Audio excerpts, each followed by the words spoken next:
محترم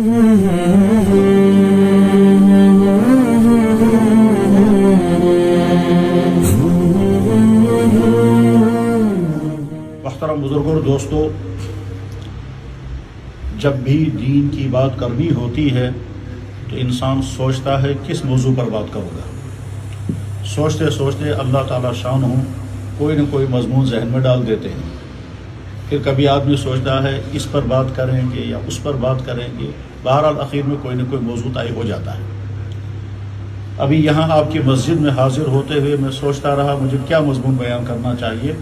مجھے خیال آیا قرآن کریم میں اللہ تعالیٰ شانہ نے اپنے خاص بندوں کی کچھ علامتیں بیان کی۔ ان خاص بندوں کا نام اللہ نے رکھا عباد الرحمن۔ عباد الرحمن سے گئی بالکل اسی طرح سے جیسے انسان کو اگر کسی جگہ ملازمت کرنی ہو تو وہاں ملازمت دینے والے کہتے ہیں کہ آپ کے اندر یہ کوالٹی ہونی چاہیے، تعلیم یہ ہونی چاہیے، ایکسپیرینس اتنا ہونا چاہیے، لینگویج ایسی ہونی چاہیے، مزاج ایسا ہونا چاہیے۔ بلکہ بعض اداروں میں یہ بھی دیکھتے ہیں کہ لڑکا سمارٹ ہونا چاہیے، بعض اداروں میں یہ بھی کہتے ہیں قاضی اتنا بڑا ہونا چاہیے، بعض اداروں میں یہ بھی دیکھتے ہیں کہ پیشنس کیسی ہے، یہ بھی چیک کرتے ہیں۔ اس کے بعد کہتے ہیں آپ ہماری کمپنی میں یا ہمارے آفس میں کام کرنے کے لیے مناسب ہیں، تو اس کے بعد پھر سلیکشن ہو جاتی ہے۔ اللہ تعالیٰ شاہ نے اپنے خاص بندوں کی کچھ علامتیں بیان فرمائی۔ ان علامتوں کو ہم بہت مختصر لفظوں میں سنیں گے اور یہ کوشش کریں گے کہ کیا ہمارے اندر وہ چیزیں ہیں یا نہیں، اور اگر ہیں تو الحمدللہ، اور اگر نہیں ہیں تو وہ چیزیں پیدا کرنے کی کوشش کریں گے۔ اللہ فرماتے ہیں وعباد الرحمن، رحمان کے خاص بندے، رحمان کے پسندیدہ بندے، رحمان کے وہ بندے جن کو اللہ کہتے ہیں تم واقعی بندے ہو۔ کون لوگ ہیں؟ پہلی خصوصیت ان کی یہ ہے کہ ان کے اندر تکبر نہیں ہوگا۔ تکبر کب آتا ہے؟ جب انسان کو اللہ تعالیٰ شانہ کوئی نعمت عطا کرتا ہے تو اس کے ساتھ تکبر آ جاتا ہے۔ مثلا علم، مثلا عہدہ، مثلا دولت، مثلا اسٹیٹس، مثلا صحت، مثلا خوبصورتی، ان میں سے کوئی بھی چیز جب ساتھ آتی ہے تو ساتھ میں آدمی ساتھ ہے بچس، یہ باقیوں کو سمجھا شکر کی۔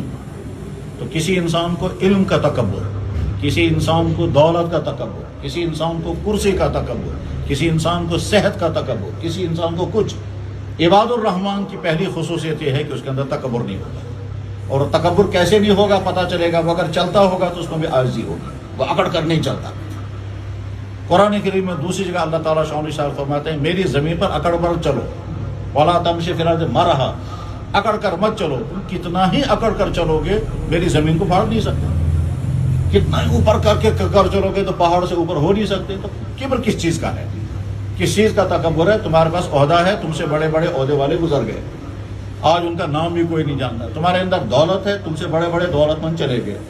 تمہارے اندر اگر صحت ہے تو تم سے زیادہ طاقتور صحت والے چلے گئے۔ تم خوبصورت ہو، تم سے بہت زیادہ خوبصورت اور ہے۔ تم اگر عالم اور علم کا تکبر ہے، تم سے بہت بڑے بڑے عالم گزر چکے، تم کچھ بھی نہیں ان کے سامنے۔ تمہارے اندر جو کچھ بھی ہے تکبر کی چیز نہیں ہے، یہ میرا احسان ہے۔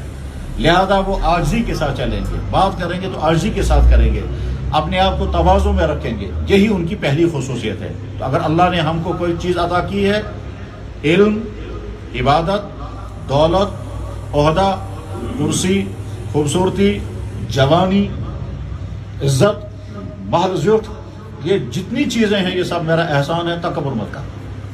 اگر تم تکبر کرو گے تم عباد الرحمن نہیں۔ تو پہلی خصوصیت عباد الرحمن کی یہ ہے کہ یمشون علی الارض ہونا، جو جب بھی چلیں گے سر جھکا کر چلتے ہیں، مجھ کی مقابلہ ہے۔ دوسری خصوصیت ہے وَإِذَا خَاطَبَهُمُ الْجَاهِلُونَ قَالُوا سَلَامًا۔ کبھی کبھی آدمی کو سامنا آتا ہے ایسے انسان کے جو جاہل ہوتا ہے، الجھنے والا ہوتا ہے، ضدی قسم کا ہوتا ہے، لڑاکو ہوتا ہے، اس سے وہ لڑتے نہیں، اس سے الجھتے نہیں ہیں، اسے کہتے ہیں خدا صاحب بد خدا صاحب، کیا پرواہ۔ یعنی کیس کو ختم کرنے کے لیے اپنے آپ میں عاجزی پیدا کرنا، دوسروں کو یہاں سے سلامتی کا رویہ اپنانا، کیس کر غلطی یور چھن فوراً کھڑا کر سن، چلو کیا پرواہ چھن، معاف کرنا اور معافی مانگنا، یہ بہت بڑی خوبی ہے۔ غلطی گئی معافی مانگو، فہم کرو غلط معاف کرو. اگر غلطی ہو گئی اور اکڑ گئے اس کا تب کبر ہے. اور دوسرے سے غلطی ہو گئی پیچھے پڑ گئے یہ بھی غلطی ہے کہ دوسرے سے غلطی ہو گئی یہاں سے معاف کرنے کا مزاج بناؤ. قرآن کریم میں اللہ تعالیٰ شانہ دوسرے کا فرماتے ہیں ایمان والوں کی اہم ترین خصوصیت یہ ہے کہ وہ جب کسی سے کوئی غلطی ہوتی ہے تو فوراً انتقام نہیں لیتے, وہ معاف کرنے کا مزاج بناتے ہیں. ہر ایک کو سلام کی صرف خدا سوال بھی خدا سوال کیا پرواہ نہیں. اب گئے غلطی پات کیا ہو. یاد رکھنا چاہیے آدمی بڑی سے بڑی غلطی کو اپنے نرم مزاجی سے دبا سکتا ہے اور چھوٹی سے چھوٹی غلطی کو اپنی گرم مزاجی سے ابھار سکتا ہے.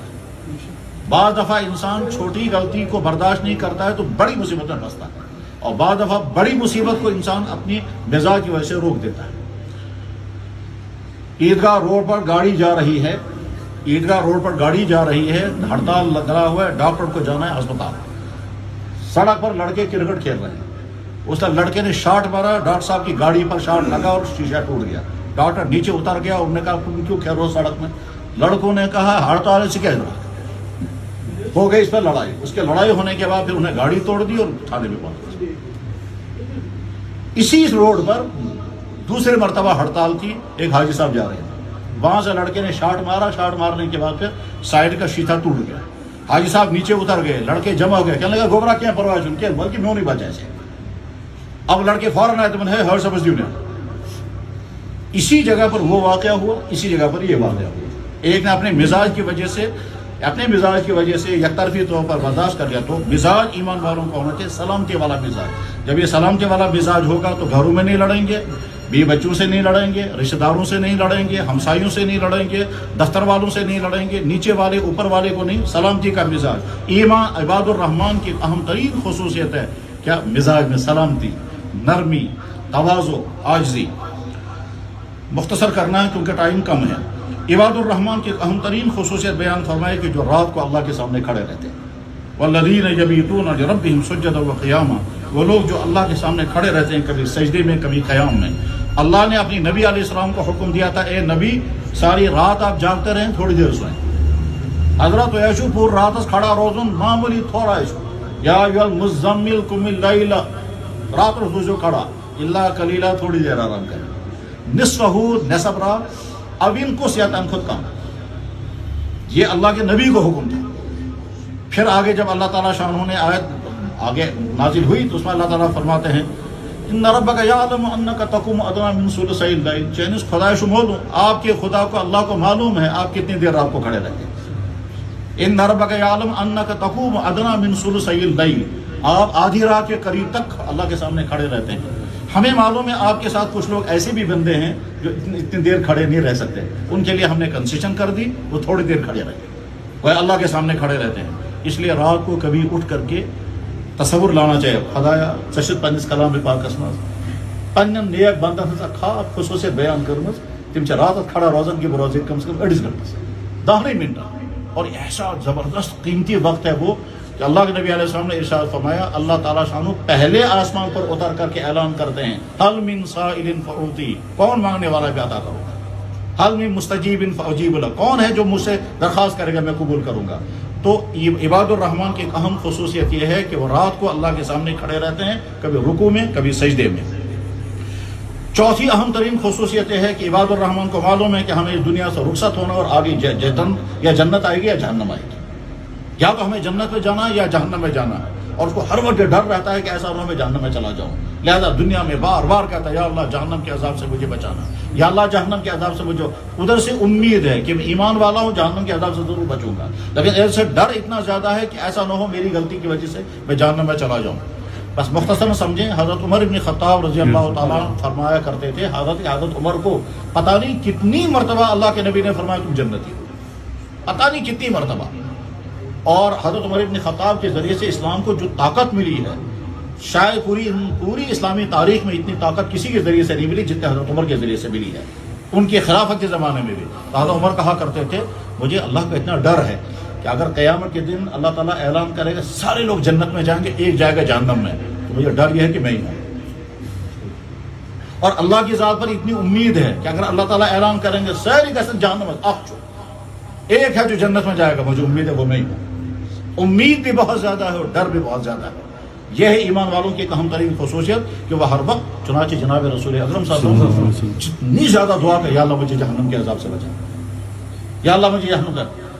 اس لیے کشمیری ہمیشہ سے پڑھتے تھے صبح کو اللہم اجرنا من النار، اللہم اجرنا من النار.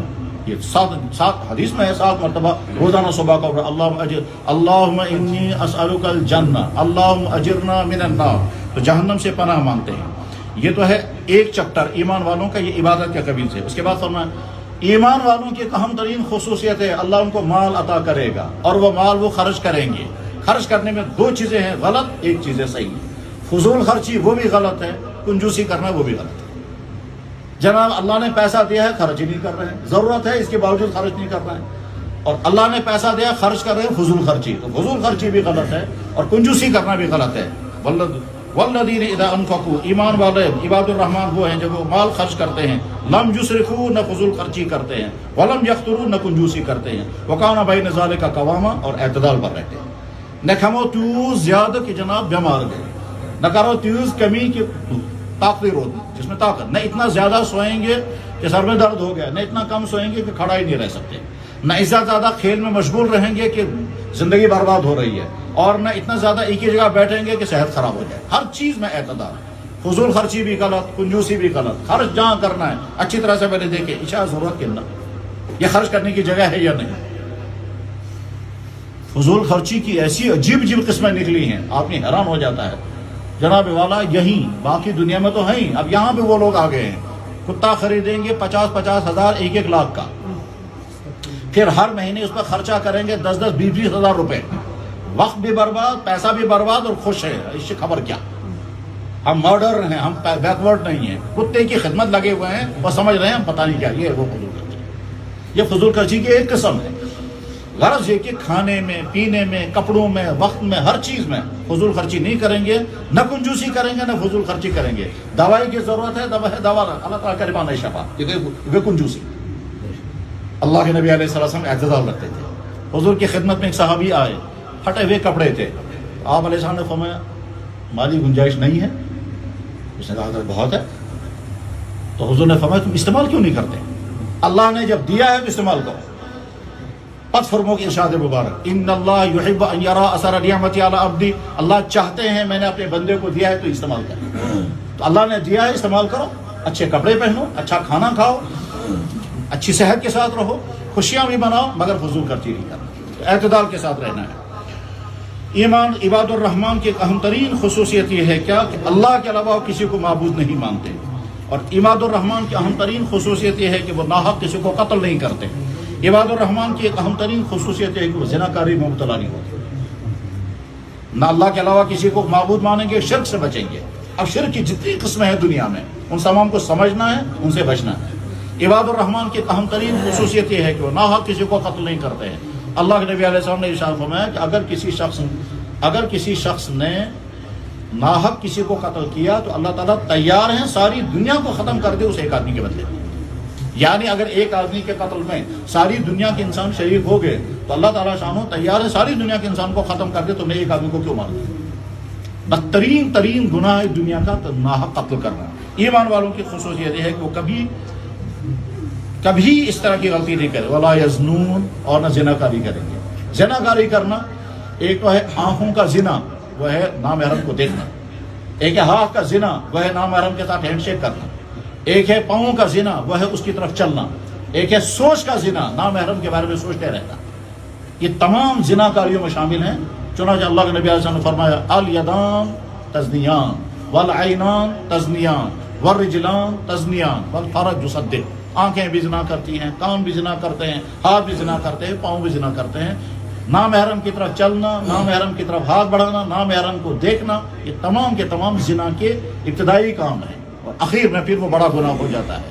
اسی لیے قرآن کریم میں اللہ تعالیٰ فرماتے ہیں کل للمؤمنین یغضوا من ابصارہم، ایمان والوں سے کہ اپنی نگاہ نیچے رکھیں.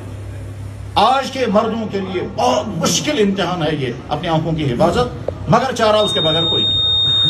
جب انفیکشن بہت زیادہ ہو جائیں تو حل کیا ہے کہ اپنی حفاظت کرو. حل یہ نہیں ہے کہ جب بچ ہی نہیں سکتے تو کرو، نہیں. کووڈ سے بچنے کے لیے حفاظت کیا ہے کہ صاحب ماسک میں لگاؤ، ڈسٹینس پہ رکھو، حفاظت کرو، ہاتھ سے صفائی کرو اور بعد میں اللہ سے بھی مانگو. تو حفاظت کی ساری چیزیں کرنی ہیں. ٹھیک اسی طرح سے ایمان والوں کی خصوصیت یہ ہے کہ وہ اپنی آنکھوں کی بھی حفاظت کریں گے, اپنی زبان کی بھی حفاظت کریں گے, اپنے ہر چیز کی حفاظت کریں گے. اور حفاظت کرنے والے بعض دفعہ اتنی احتیاط برتتے ہیں, اللہ اکبر اللہ اکبر. جناب رسول اکرم صلی اللہ علیہ وسلم اعتکاف میں تشریف فرما تھے. حضرت صفیہ رضی اللہ عنہ آدھی رات میں ملاقات کرنے کے لیے آئی. حضرت صفیہ رضی اللہ عنہ حضور کی ازواج مطہرات میں سے ہیں. حضور نے سوچا اب یہ واپس اپنے گھر جائے گی, تھوڑا دور ہے, تو حضور باہر نکلے ان کے ساتھ. جب باہر تک نکلے تو ادھر سے دو صحابی گزر رہے تھے. حضور نبی علیہ السلام نے سوچا یہ صاحب میں وہ چل, جب یہ دیکھیں کہ میں کسی خاتون کے ساتھ چل رہا ہوں, پتہ نہیں ان کے ذہن میں کیا خیال آئے گا. تو اس حضور نے ان کو بلایا اور بلا کر کہا دیکھو یہ جو میرے ساتھ خاتون ہے یہ میری بیوی صفیہ ہے. انہوں نے کہا حضرت آپ نے کیوں فرمایا؟ حضور نے فرمایا ممکن جو تمہیں ذہن میں دی ہے خیال. اتنی احتیاط حضور نے برتی. انہوں نے کہا یا رسول اللہ آپ کے بارے میں کیا خیال آ سکتا ہے ہمیں؟ حضور نے فرمایا شیطان انسان کے اندر دوڑتا ہے جیسے خون دوڑتا ہے. ان شیطان یجری قبض الدم, شیطان جو ہے وہ جسم کے اندر گھومتا ہے ایسے جیسے خون گھومتا ہے. اسے تمہارے دل میں برا خیال ڈال سکتا تھا یہ کون ہے, آدھی رات میں حضور کس کے ساتھ چل رہے ہیں. اور وہ بہت خاص قسم کے صحابہ تھے. عباد بن بشر اور اسید بن حذیر, ان کی بڑی عجیب خصوصیات حدیثوں میں ہیں, وہ بیان کرنے کا وقت نہیں ہے. پھر اگر اللہ تعالیٰ شان ایمان والوں کی خصوصیت بیان کرتے ہوئے فرماتے ہیں ایمان والے وہ ہیں جو کبھی جھوٹی گواہی نہیں دیں گے. آج ہمارے معاشرے میں اتنی جھوٹی گواہیاں چلتی ہیں, ذہن بھی نہیں جاتا کہ یہ جھوٹ ہے. میں بیمار نہیں ہوں, دفتر سے چھٹی لینی ہے, ڈاکٹر صاحب مسجد سرٹیفکیٹ, مسز بیمار. یہ ڈاکٹر صاحب کہتے ہیں ہاں صاحب بیمار ہے, میں آفس والوں کو سرٹیفکیٹ دوں گا میں بیمار ہوں, حالانکہ ہوئی نہیں بیمار. تو یہ ڈاکٹر نے گواہی دی اور میں گواہی لے رہا ہوں اور سمجھتے بھی نہیں یہ کوئی گناہ ہے. غرض یہ کہ جھوٹی گواہیوں کی عجیب عجیب قسمیں ہیں دنیا میں, اس لیے اس سے بچنا ہے, تفصیلات کا وقت نہیں ہے. ایمان والوں کی ایک اہم ترین خصوصیت بیان کی وَإِذَا مَرُّوا بِاللَّغْوِ مَرُّوا كِرَامًا, بیکار کاموں سے اپنے آپ کو دور رکھتے ہیں. اس کو سمجھنا ہے اچھی طرح سے. اس وقت امت مسلمان بہت سارے بیکار کاموں میں لگی ہوئی ہے. مثلاً آپ اندازہ کریں شام کو آفتاب ڈوبنے کے بعد سے لے کر کے رات کے 11 بجے تک ہم کیا کام کرتے ہیں؟ زیادہ سے زیادہ اگر عشاء کی نماز پڑھی اور کھانا, بس یہ دو کام. اس کے علاوہ باقی سارا ٹائم کس میں جاتا ہے؟ بیکار. موبائلوں پر, ٹی وی دیکھنے میں, چلنوں میں وقت برباد ہو رہا ہے. ساتھ میں کہتے ہیں آج بزی لائف ہے, آج کا شکر سے. غرض یہ کہ آدمی کو سمجھنا ہے کہ لغو چیزیں کیا کیا ہیں, بیکار چیزیں کیا کیا ہیں. ان بیکار چیزوں میں سے ایک مثال ابھی میں نے بتائی, کتے پالنا بیکار عمل ہے مگر خوش ہے. اسی طرح سے بیکار عمل ہے اور وقت میں برباد کر رہے ہیں. وقت کو برباد کرنا, پیسے کو برباد کرنا, انرجی ضائع کرنا, اور ان کاموں میں جن کاموں کا فائدہ کچھ نہیں ہے. ایمان والوں کی ایک خصوصیت یہ ہے کہ وہ ہر چیز کو دیکھتے ہیں اس کا فائدہ ہے یا نقصان ہے. وہ کھائیں گے تو پہلے دیکھیں گے بیکار چیز تو نہیں ہے یہ, بس صرف ٹیسٹ کے لیے کھائیں گے یہ بیکار چیز ہے. صرف ٹیسٹ کے لیے پئیں گے بیکار چیز ہے. یہ جو کولڈ ڈرنکس ہیں یہ تمام کے تمام صرف ٹیسٹ ہے اور ساتھ میں نقصان پہنچانے والے. یہ جو جنک فوڈ ہے یہ صرف ٹیسٹ ہے, بعد میں فائدہ کچھ نہیں ہے. فائدہ نیچرل چیزوں کے کھانے میں ہے. تو ایمان والوں کی اہم خصوصیت یہ ہے کہ وہ لغو کاموں سے اپنے آپ کو بچاتے ہیں, بیکار کاموں میں اپنے آپ کو مبتلا نہیں رکھتے ہیں. وَإِذَا وَالَّذِينَ إِذَا ذُكِّرُوا بِآيَاتِ رَبِّهِمْ لَمْ يَخِرُّوا عَلَيْهَا صُمًّا وَعُمْيَانًا. جب اللہ کا کوئی حکم ان کے سامنے آتا ہے تو فوراً کہتے ہیں یا اللہ آپ کا حکم ہے, اسی چین بند, یا اللہ ہم آپ کے بندے ہیں, آپ کا حکم ہے. اور ساتھ میں پھر غور کرتے ہیں اللہ نے یہ حکم دیا, اس میں فائدے کیا کیا ہیں, اور اللہ نے اگر یہ چیز حرام کی ہے تو اس میں نقصان کیا کیا ہے. نقصان لازماً ہے اس لیے اللہ نے حرام کیا, فائدے لازماً ہے اس لیے اللہ نے آرڈر کیا. جس چیز کا اللہ اور اللہ کے نبی نے حکم دیا اس میں لازماً فائدے ہیں, جس چیز کو اللہ اور اللہ کے نبی نے حرام کیا اس میں لازماً نقصان ہے. سمجھ میں آیا تو بہت اچھا, اگر سمجھ میں نہیں آیا تو ایمان والا کہتا ہے اگر میں نے خدا سے حکم چو آپ چکے کا فائدہ. 2-3 سال پہلے جرمنی میں ایک سیمینار ہوا. سیمینار میں تمام کے تمام غیر مسلم ہیں, ایک ہے مسلمان مصر کا. سیمینار اس بات پر ہو رہا ہے کہ جانور کو ذبح کرنے کا سب سے بہتر طریقہ کون سا ہے. سلاٹنگ سسٹم دنیا میں کیسے کیسے جانوروں کو ذبح کیا جاتا ہے. اڑچ ڈنڈوں سے اڑچ جھٹک کر, اڑچ کہتا کر. یورپ میں تصور یہ ہے کہ جانور کو پہلے بیہوش کریں گے پھر ذبح کریں گے, اس سے جانور کو تکلیف نہیں ہوگی. بس ہے جو بڑا اصل چیز ہے, یہ تو صحیح ہے. جب ہم کاٹ کو ذبح کرتے ہیں وہ بیچارہ تڑپتا ہے, اس تڑپتے کبھی ترس بھی آتا ہے, اور جس کو عادت نہیں وہ تو بہت گھبرا جاتا ہے, یار دیکھو کیسے تڑپ رہا ہے, یہ بھی صحیح چیزوں. افسوس ہوتا ہے. اس لیے یورپ میں تھیوری آئی کہ جانور کو پہلے بے ہوش کریں گے اور اس کے بعد ذبح کریں گے. اس لیے جو بڑے بڑے سلاٹر ہاؤس ہیں وہاں ایک سسٹم بنا ہوا ہے, جانور اس حال میں ہے, اس کے بعد پھر وہاں مشین چلے گی اور وہ اس حال میں آ جائیں گے, یہاں بٹن دبائیں گے, گیس نکلے گا, سارے بے ہوش ہو جائیں گے. اس کے بعد یہاں سے آگے اگلے حال میں پہنچائیں گے, اس کے بعد پھر آرا مشین آئے گی, سب کی گردن کاٹ دے گی. تم انسان گردن چڑھی تم ٹھیک ہے. یہ ایسا ذبح کرنے کا سسٹم, مگر یہ صحیح ہے یا غلط؟ پر اس کے مقابلے میں اسلام کیا کہتا ہے؟ جانور ذبح ہونا چاہیے, زندہ ہونا چاہیے, ہوش میں ہونا چاہیے, پھر بسم اللہ اللہ اکبر پڑھ کر ذبح کرو, وہ تڑپنا چاہیے, اور اس کے بعد پھر جب مرے گا. یہ ہے اصلی ذبح. اب اسلام کا ذبح سب سے بہتر ہے یا یورپ کی وہ جو تھیوری ہے وہ زیادہ بہتر ہے؟ لگتا وہی اچھی ہے. باسان چی آن سے تھی گھس گسو پکر پوت اگر گونتی سن بے ہوش کرے پتہ یل گردن ژٹو سما تڑ تکلیف تہ گوس نہ کہیں دپان بظاہر اصل. 3 دن تک سیمینار ہوا. 3 دن کے بعد صدر صاحب جو یہودی تھا اس نے کھڑے ہو کر اعلان کیا, میں فخر کے ساتھ اعلان کرتا ہوں سب سے بہترین طریقہ اسلام کا ہے. طریقہ حرانی کیا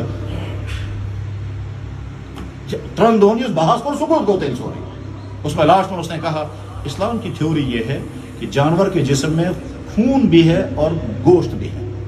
گوشت انسان کے لیے فائدہ مند ہے, خون انسان کے لیے مضر ہے. خون انسان کے ڈائجسٹو سسٹم کے لیے زہر ہے. انسان کا ڈائجسٹو سسٹم خون کو ڈائجسٹ نہیں کر سکتا ہے, انسان خونخوار نہیں ہے. لہذا اسلام یہ چاہتا ہے کہ جانور کے جسم سے سارا خون نکل جانا چاہیے. یہ سارا خون جب نکل جائے گا اس کے بعد گوشت جو ہے وہ فریش صاف شفاف گوشت بچا. یہ سارا خون تب نکلے گا جب جانور زندہ ہوگا, وہ تڑپے گا, جتنا زیادہ تڑپے گا سارا خون نکل جائے گا. اس لیے سب سے بہترین سلاٹنگ کا سسٹم اسلامی سسٹم. آج کیا خدا اللہ تعالیٰ. اب اس سے پتا چلا مردار کیوں حرام ہے, اس سے پتا چلا خون کیوں حرام ہے. تو ایمان والوں کی ایک اہم خصوصیت یہ ہے کہ وہ اللہ کے حکموں پر غور کرتے ہیں. اللہ نے یہ حکم کیوں دیا, اس میں مصلحت کیا ہے, اس میں فائدے کیا ہیں. آپ وہ بطور اعتراض کیا خدا کیا اس ہوئی یہ وہ ساس ہو, یہ اعتراض نہیں, یہ کمنٹس پاس کر رہے ہیں. اور ایک کہ اللہ نے حکم دیا, ہم سمجھیں گے اس میں کیا مصلحت ہے, اس میں کیا فائدے ہیں. ہے لازماً کچھ نہ کچھ فائدے. ایمان والے کی ایک اہم ترین خصوصیت ہے سر نیچے, یا اللہ میں آپ کا بندہ ہوں. اس کی ایک مثال سمجھے, آسان والی مثال. ایک آدمی کے گھر میں 9 ملازم ہے, آدمی صاحب ہے یا اپنی آفس میں ہے. اس کے دوست نے حکم اس کو فون کیا, آج شام کو ہم آپ کے یہاں آئیں گے ود فیملی.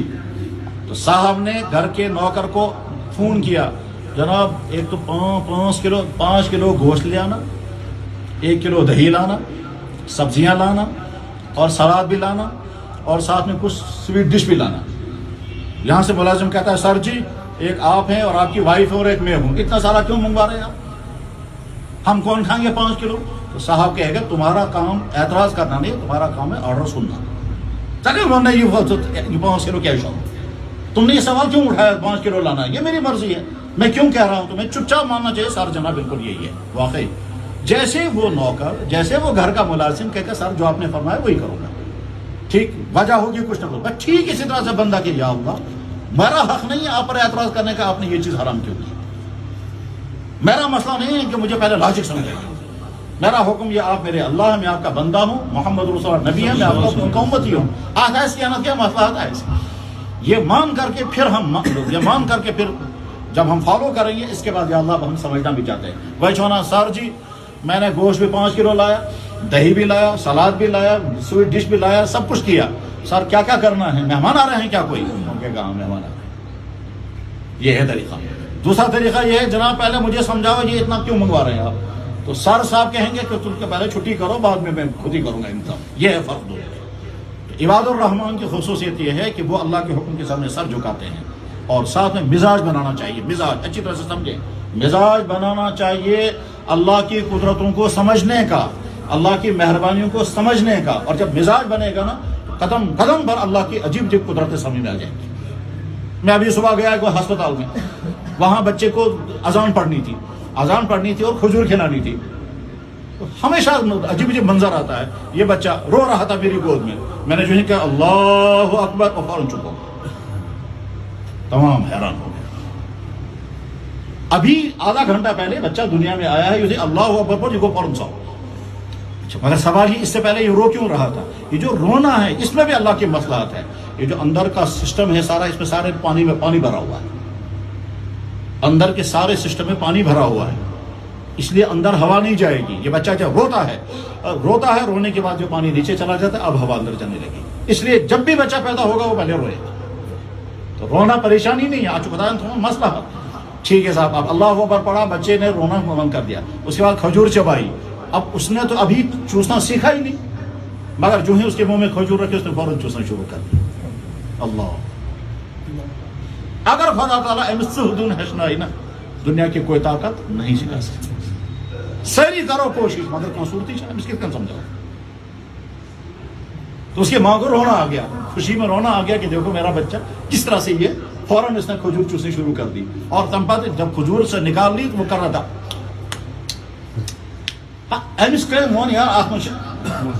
یہی اللہ کی قدرت. اللہ کی قدرتوں پر غور کرنے کا مزاج بنانا چاہیے اور نئی نئی حکمتیں سامنے آئیں گی، نئی نئی قدرتیں سامنے آئیں گی اور آدمی حیران ہوتا ہے، فوراً کہنا ہے سبحان اللہ. اور ایمان والوں کی خصوصیت یہ ہے کہ وہ اللہ کی قدرتوں پر غور کرتے ہیں، اس کی وجہ سے ان کا ایمان بڑھ جاتا ہے. ہم میں سے ہر شخص روزانہ 2-3 مرتبہ 5-6 مرتبہ بعض 10 مرتبہ پیشاب کو روک کر رکھتے ہیں تب تک جب تک پیشاب کھانا نہیں جائے. ایسا پرت اک انسان روزانہ 2-3 پھیری 5-7 پھیری یمس یوت تقاضی پیشاب تھاون تیتس کالس رکائت تیتس کالس باتھ روم واتہِ. یہ رکاونک سسٹم خدایَن تھومت یہ خدا سن احسان کن. اگر یہ ایسا تیل کیا بھائی، اور اسے پتہ ہی نہیں یہ ہے کیا سسٹم، کی پتہ اندر کیا ہے، صرف ارادہ ہے اور انسان کا پیشاب رکا ہوا ہے. اور تب تک ہم روک کر رکھتے ہیں جب تک یہی ہے اللہ کی قدرت. اللہ کی قدرتوں پر غور کرنے کے مزاج بنانا چاہیے. والذین یقولون ربنا هب لنا من ازواجنا وذریاتنا قرۃ اعین. ایمان والوں کی ایک اہم ترین خصوصیت ہے، وہ کہتے ہیں یا اللہ اہل و عیال کرو تا اس جائیں مہربانی وہیں گسم سان خاطر رحمت بنی نم کہتے مصیبت بنی. جناب رسول اکرم صلی اللہ علیہ وسلم دعا کرتے ہیں یا اللہ ایسی بیوی سے مجھے بچانا جو بیوی میرے لیے، جو بیوی وقت سے پہلے مجھے بوڑھا کر دے. یا اللہ ایسی اولاد سے مجھے بچانا جو اولاد میرے لیے وبال بن جائے. یہ دعا کرتے تھے اللہ کے نبی. حضور کے گھر میں نہ کوئی ایسی بیوی تھی نہ کوئی ایسی اولاد تھی. وہاں تو بیویاں ہیں عائشہ اور فاطمہ، عائشہ اور خدیجہ، حفصہ، یہ ازواج مطہرات، اور وہاں بیٹی ہے فاطمہ. کون کہہ سکتا ہے حضور کی بیویاں حضور کے لیے مصیبت بنتی؟ حضور کی فاطمہ حضور کے لیے نہیں. پھر بھی حضور نے یہ دعا کی. کیوں دعا کی؟ یہ میسیج دیا. تو یہ جو خدا اولاد کرتا تھا زنان کرتا تھا یہ گس میں خطر رحمت بن، اولاد کرتا تھا یہ گس میں خطر وبال بنی. اللہ سے مانگو اور جب مانگو گے تو ساتھ میں ان کی تربیت بھی ویسے کرو گے. یہ عباد الرحمان کی خصوصیت ہے. آج برخلاف معمولی پیتر پڑھن لڑا، معمولی پیتر جناب ایسا بھی ہے، باپ ہے بیوی سے لڑائی اولاد سے بھی لڑائی. ایسا نہیں ہے. اپنی بیویوں کے لیے اپنی اولادوں کے لیے رحمت بنو اور اولاد کو حکم ہے اپنے والدین کے لیے رحمت بنو. یہ ایمان والوں کی ایک اہم ترین خصوصیت ہے. اب کیا بات اللہ تعالیٰ شانو فرماتے ہیں جن کے اندر یہ خصوصیت آ گئی وہ میرے خاص بندے ہیں. ان کو جب بھی یہاں میرے پاس پہنچے گا سب سے پہلے میری طرف سے ان کو سلام پیش کیا جائے گا. اللہ تعالیٰ کرے پانی من سلام. اس بندے کی عظمت کتنی ہے کہ اللہ اس کو سلام پیش کرتا. اللہ کہتا ہے یلقون فیہا تحیۃ و سلاما. جناب تو جن کو مبارک واریا ویلکم، شاندار ویلکم، سلامہ سلامتی تھا. یجزون الغرفۃ بما صبروا. یہ سورے کرنس مجھے تو واریا برداشت کرنا، کیونکہ یہ سب کچھ کرنے میں برداشت کرنا ہے. جناب رات کو جاگنا ہے تو برداشت کرنا پڑے گا. جوان ہے خدا نہ خواستہ نامحرم عورت پیچھا کر رہی ہے اپنے آپ کو برداشت کرنا ہے تب بچائے گا. غرض یہ کہ ہر جگہ برداشت کرنا ہے تب برداشت کرنے بات ہو. کہتا ہے تم نے یہ جو برداشت کیا، برداشت کرنے کے بعد یہ تمام خوبیاں اندر پیدا کی. بما صبروا، تم نے صبر کیا ان تمام چیزوں پر، اس پر میری طرف سے تم کو پہلا انعام یہ ہے میں خود تم کو سلام پیش کرنے ہوں. اللہ تعالیٰ جن بندوں کو خود سلام پیش کرو کیا عظمت ہے اس میں بند. کوشش کریں اس کا سو تمی قسم بند کریں. کوشش استان. پھر اللہ تعالیٰ فرماتے ہیں حسنت مستقرم و مقاما. تمہارا رہنا بھی شاندار ہوگا، تمہارے ویلکم بھی شاندار ہوگا، تمہارا عزت بھی ہوگی. فرشتوں کی جماعتیں آئیں گی، ایک جماعت گارڈ آف آنر سلامتی پیش کر کے نکل جائیں گے. پھر دوسری جماعت آئے گی، مبارک جناب آپ لوگوں کو. بالکل ایسے جیسے بچے نے کوالیفائی کیا تمام لوگ مبارکباد کرتے ہیں. وشیوان اک گروپ تھے، بیا گروپ تھے، بیا گروپ تھے. اسی طرح سے قیامت کے دن عباد الرحمان کہ ان آیتوں کا میں نے ترجمہ کیا، تفصیلات نہیں بتائی، تفصیلات آدمیوں کو خود سمجھنا چاہیے۔ اللہ تعالیٰ شانہ ہم کو دین سمجھنا آسان فرمائے۔ وآخر دعوانا ان الحمد للہ رب العالمین برحمتک یا ارحم الراحمین۔